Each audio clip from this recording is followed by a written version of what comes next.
Now, Partnership for African Social and Governance Research in partnership with Center for Africa Bioentrepreneurship and Alternatives Africa conducted a study on youth employment in agribusiness and agro-processing.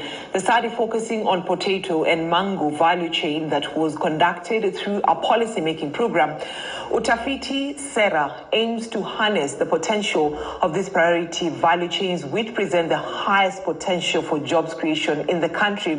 Now, in a two-day conference attended by sector players, innovations intended to boost agribusiness were echoed: enhanced capacity, technology adoption, quality and productivity, among others. Speaking during the conference, Eric Simeyu, CAS State Department for Planning, noted that the government is not a bureau for employment. Instead, he called upon youth to join hands with the government and claim their rightful position in the sector.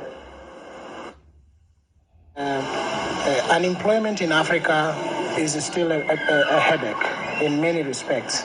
Unemployment in Kenya is equally a headache, and Kenya is not immune to this. It's even far worse in the agricultural sector, where we see first the mindset is not agricultural centric, so to speak.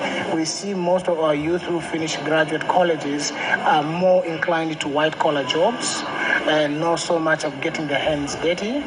What can we do in the agricultural sector in terms of the gaps that we see, in terms of the challenges that we see, and how can the agricultural sector spur employment for youth? I think that there are quite a lot of issues that need to be done. There are those that are on the supply side, and there are those on the demand side. The supply side is more of the interventions that the government, private sector can do to support and making an enabling environment, including facilitating the relevant policy regimes, regulations that are focusing on enhancing and supporting youth, not only in Kenya but across the continent.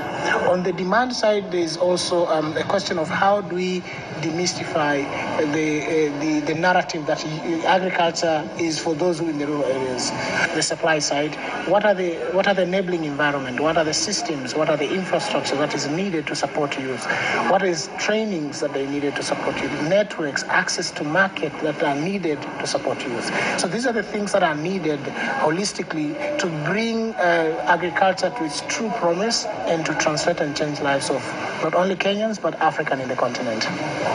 One of the greatest challenges that we came up with as we were developing the Kenya Youth Ag Business Strategy was the issue of negative perception and attitude towards agriculture. And we as government, we are currently addressing that by reintroducing the 4K clubs. You must be aware of, you must have heard of the 4K clubs in primary schools. And here we are talking of catching them young. So we are trying to socialize the young people so that as they grow up, they're able to appreciate and acknowledge that there are good opportunities in the agriculture sector. Right, that is what has made the headlines in the field of business. Short commercial break.